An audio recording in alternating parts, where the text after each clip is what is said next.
Supreme court کی بات کر رہے ہیں. سپریم کورٹ ہماری ایک ہائیسٹ اتھارٹی ہے. It can give out issue اے ڈکری, اور وہ کہہ سکتے ہیں کہ جی آپ مہربانی کر کے ہمیں یہ چیزیں چاہیے. جو ہمارے ادارے اس وقت کام نہیں کر رہے, ان اداروں سے ہی کاغذات اور ہر قسم کی انویسٹیگیشن ہو سکتی ہے, اس کے بارے میں کوئی شک و شبہ نہیں ہے. امپورٹنٹ چیز کیا ہے, یہ جو مرضی فرماتے رہیں. اچکزئی صاحب جو ہیں وہ تو جو بول رہے ہیں ان کو کہیے کہ ویکیپیڈیا نے اور پاناما لیکس نے عمران خان کا نام نہیں لیا. عمران خان ماشاءاللہ carries an excellent reputation where money is concerned. Financial transactions کے اوپر کسی کو کبھی شک نہیں پڑا. اگر ایسی بات نہ ہوتی تو اربوں روپے اس کے ہسپتالوں کو لوگ پیسے نہ دیتے. پاکستان کے لوگوں کو پتا ہے کہ عمران خان پیسے میں کوئی بے ایمانی نہیں کرتا, لیکن لوگوں کو یہ بھی پکا پتہ چل گیا ہے کہ نواز شریف نے لوگوں کے پیسے چوری کیے. آپ نے قوم کے پیسے چوری کر کے منی لانڈرنگ کر کے آپ پاکستان سے باہر لے کے گئے ہیں. چلیں بہت شکریہ ناظرین, آپ نے نون لیگ کا موقف سنا, پی ٹی آئی کا سنا. جی بالکل بہت شکریہ. میں اپنے مہمانوں کا شکریہ ادا کروں گا. پی ٹی آئی کی جو ڈاکٹر یاسمین ہے, جان اچکزئی صاحب تھے, اور طارق پیرزادہ, دونوں جماعتوں کے الزامات کی بوچھاڑ آج بھی جاری ہے. اب دیکھنا ہے کہ پیر کو پاناما کیس میں کیا اہم شواہد پیش کیے جاتے ہیں. دونوں وکلا کی جانب سے مخدوم علی خان اپنے دلائل جاری رکھیں گے. پی ٹی آئی کے وکلا جو منی ٹریل ہے, کیا پیر کو وہ اپنے جو ان کے پاس شواہد ہیں کیا وہ دے سکیں گے مزید. ناظرین اس وقت بریک کے بعد ہم آپ کو بتائیں گے کہ سندھ کا نیا گورنر کون ہوگا. وفاقی حکومت سر جوڑ کے بیٹھ گئی ہے. جی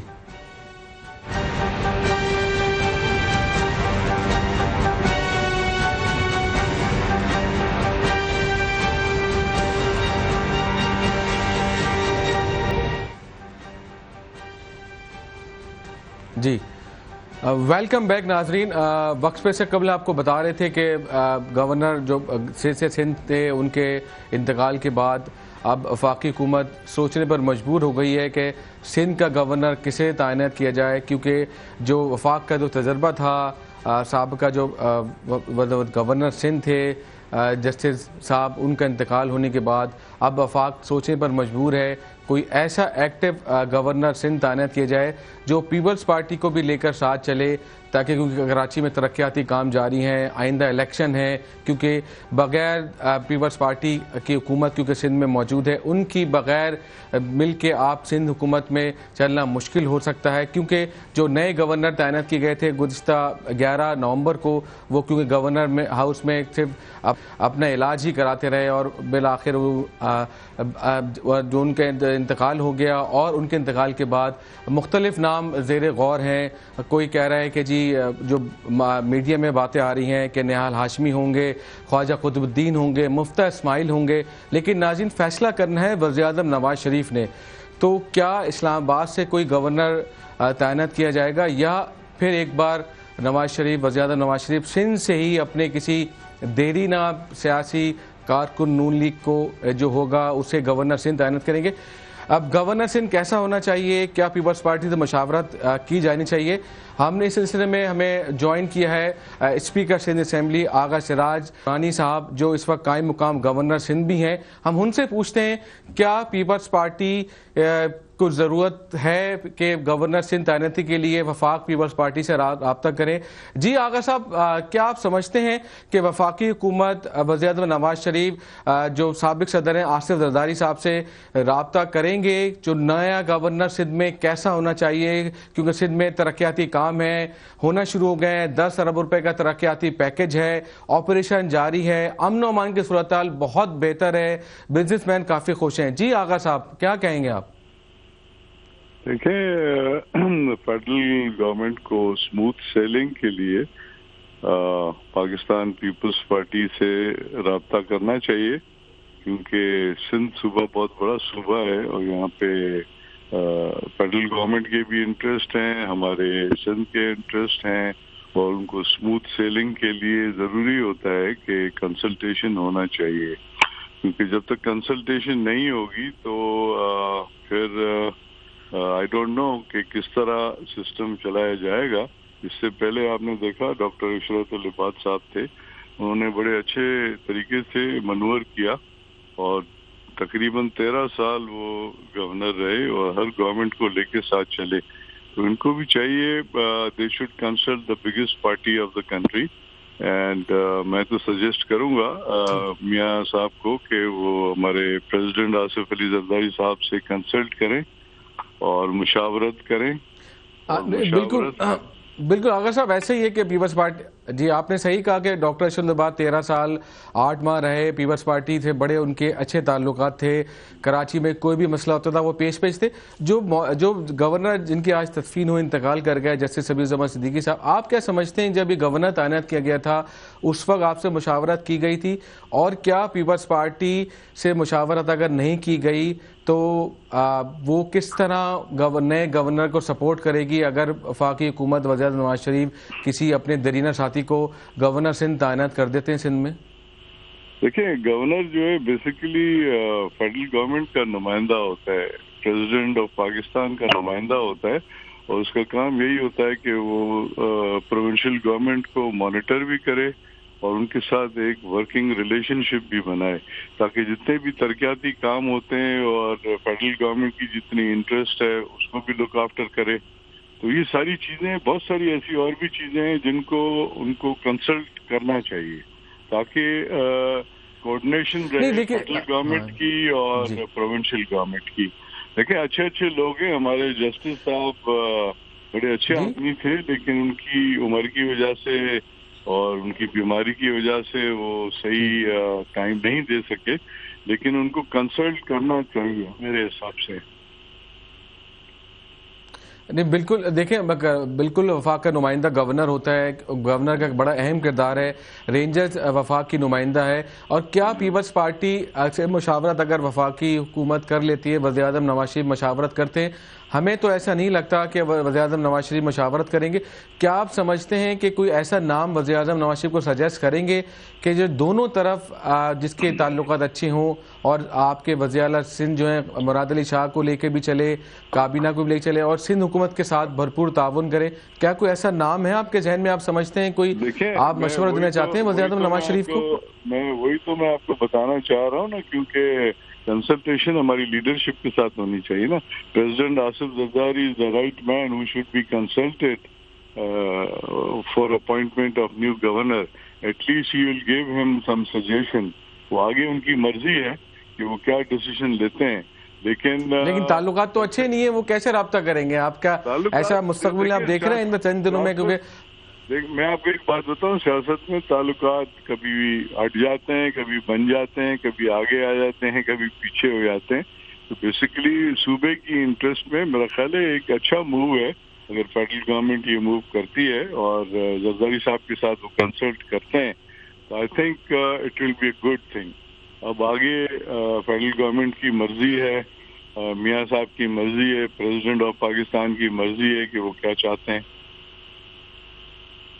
تو آپ کیا گورنر ہاؤس شفٹ ہو گئے کیونکہ آپ قائم مقام گورنر بھی ہیں، کوئی آپ نے احکامات دیے؟ کیا آپ سمجھتے ہیں کہ شفٹ تو میں نہیں ہوا ہوں، نہ میں شفٹ ہوا. جب بھی مجھے ایکٹنگ چارج ملی ہے میں اپنے گھر میں رہتا ہوں، لیکن آفس ٹائم کے حساب سے میں وہاں جاتا ہوں، جو کاغذی کارروائی مجھے کرنی ہوتی ہے وہ اگر آپ کا اگر آپ کا نام سجیسٹ کر دیا پیپلز پارٹی کی جانب سے تو آپ کیا اس کو قبول کریں گے ایز اے گورنر؟ دیکھو آئی فالو مائی لیڈرشپ. میری لیڈرشپ نے آج تک جو اسائنمنٹس دی ہیں میں نے ہمیشہ وہ پوری کی ہیں. تو بات یہ ہے کہ ہماری ایک بہت بڑی پارٹی ہے اور اس کو چلانے کے لیے چیئرمین صاحب ہیں، کو چیئر پرسن صاحب ہیں. جب تک وہاں سے کوئی ڈیسیژن نہیں آتی as individual you can't say any thing. ٹھیک ہے، بہت بہت شکریہ. آغا اسرار صاحب ہمارے ساتھ تھے، وہ کہہ رہے تھے کہ وفاقی حکومت کو رابطہ کرنا کو چیئرمین اور چیئرمین سے گورنر سندھ تعینات کے لیے. ناظرین، پروگرام کا وقت اب ختم ہوتا ہے، اگلے پروگرام کے لیے اجازت دیجیے. اللہ حافظ. ناصر.